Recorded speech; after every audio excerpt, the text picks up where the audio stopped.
ఓం నమో వెంకటేశాయ. అందరికీ నమస్కారము.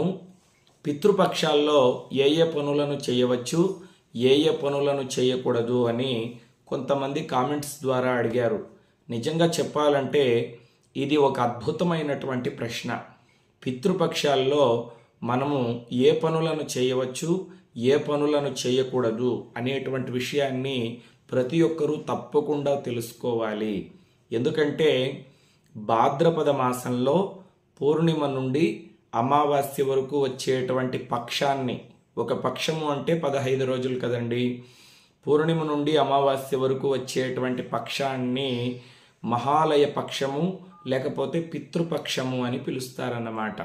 పితృదేవతల్ని ఆరాధించడానికి, పితృదేవతల యొక్క పరిపూర్ణమైనటువంటి అనుగ్రహాన్ని పొందడానికి చాలా అద్భుతమైనటువంటి రోజులన్నమాట ఇవి.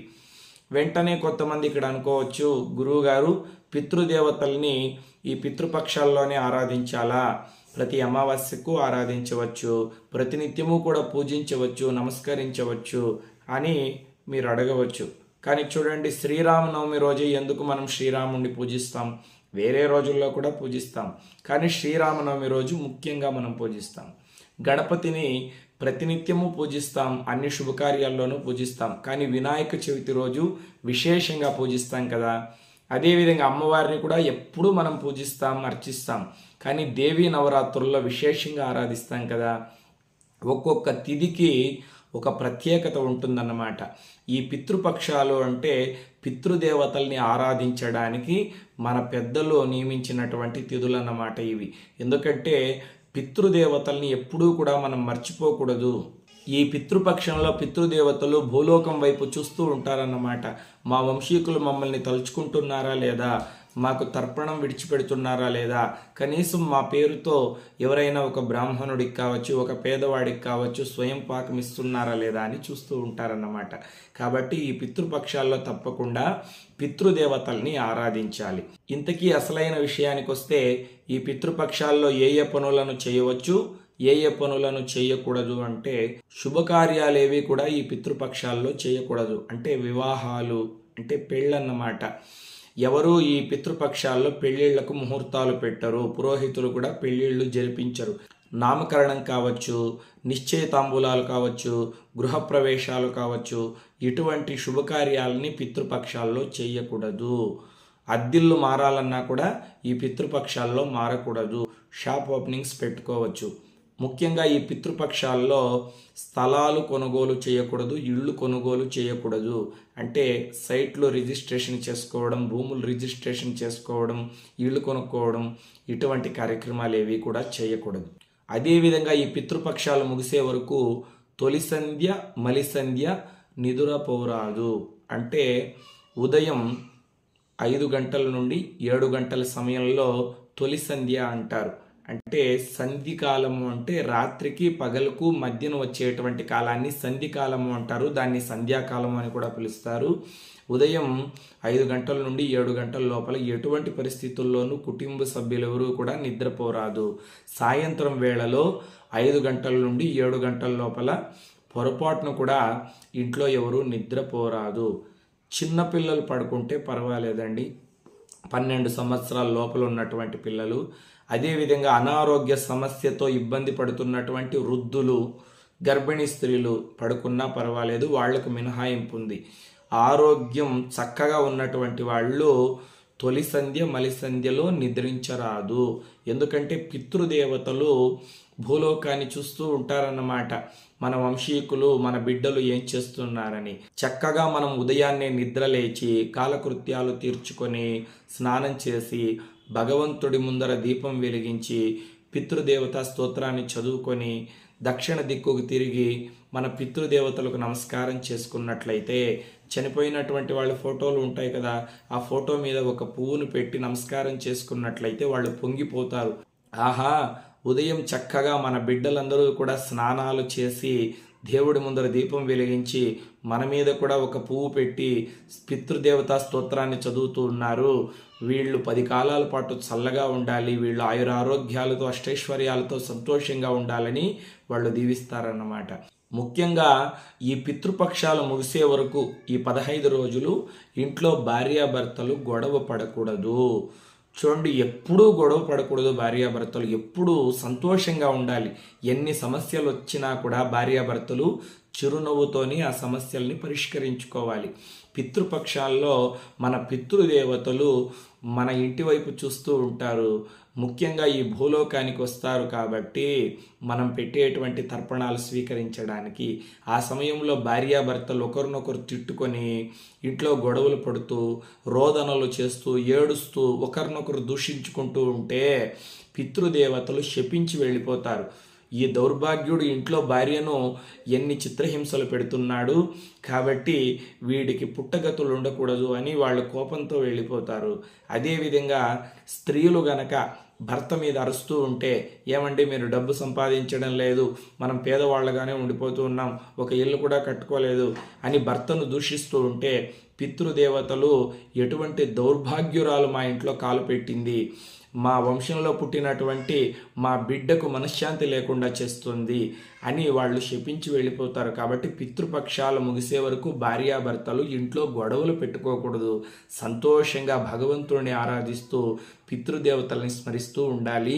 దీన్ని చక్కగా గుర్తుపెట్టుకోండి. అదేవిధంగా ఈ పితృపక్షాలు ముగిసే వరకు సాధ్యమైతే మాంసాహారాన్ని భుజించకుండా సాత్వికాహారాన్ని మాత్రమే తీసుకోవడానికి ప్రయత్నించండి. ముఖ్యంగా వెంట్రుకలు గోర్లు కత్తిరించరాదు. దీన్ని కూడా చక్కగా గుర్తుపెట్టుకోండి. పుణ్యక్షేత్రాలకు వెళ్ళి వెంట్రుకలు ఇవ్వాలన్నా మీరు ఈ పితృపక్షాల్లో ఇవ్వరాదు. పితృపక్షాలు ముగిసే వరకు ఆగాలి. చిన్నపిల్లలకు వెంట్రుకలు ఇవ్వాలన్నా కూడా ఈ పితృపక్షాలు ముగిసే వరకు వెంట్రుకలను ఇవ్వరాదు. అదేవిధంగా ఈ పితృపక్షాలు ముగిసే వరకు నూతన వస్త్రాలని కొనుగోలు చేయరాదు. అంటే కొత్త బట్టల్ని ఇంటికి కొని తెచ్చుకోరాదు. బంగారాన్ని వెండిని ఇంటికి కొని తెచ్చుకోకూడదు ఈ పితృపక్షాలు ముగిసే వరకు.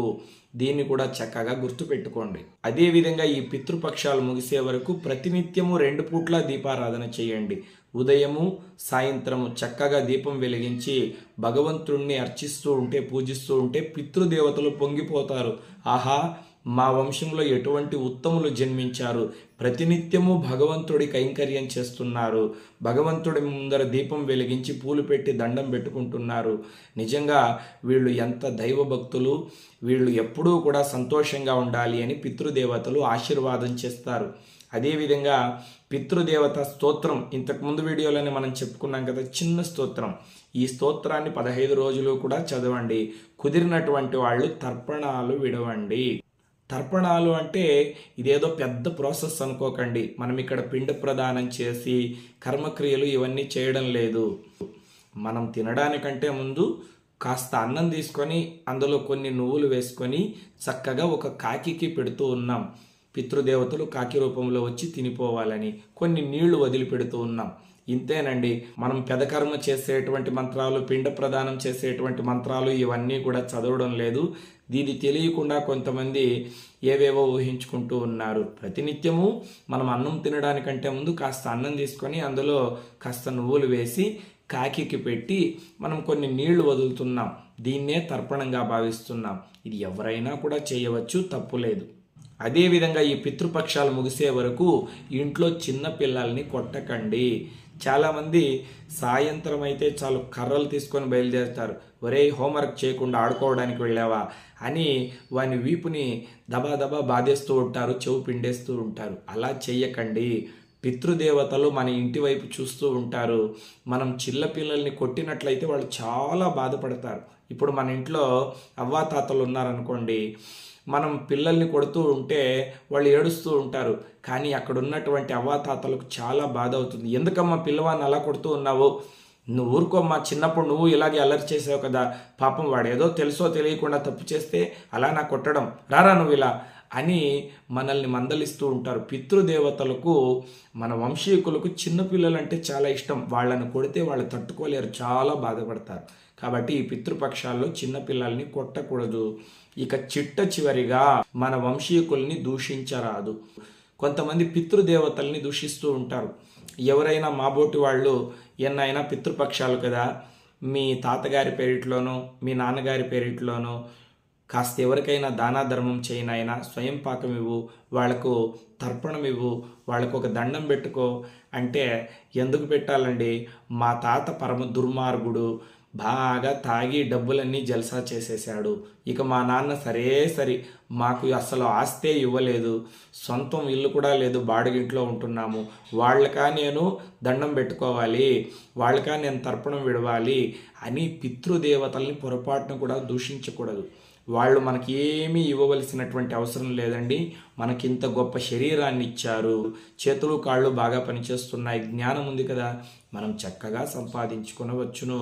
పితృదేవతల్ని మనము దూషించరాదు. పితృదేవతల్ని దూషించినట్లయితే వంశక్షయం అవుతుంది. ఈ పితృపక్షాల్లో అస్సలు మన వంశీకులను, మన పెద్దల్ని తిట్టకూడదు.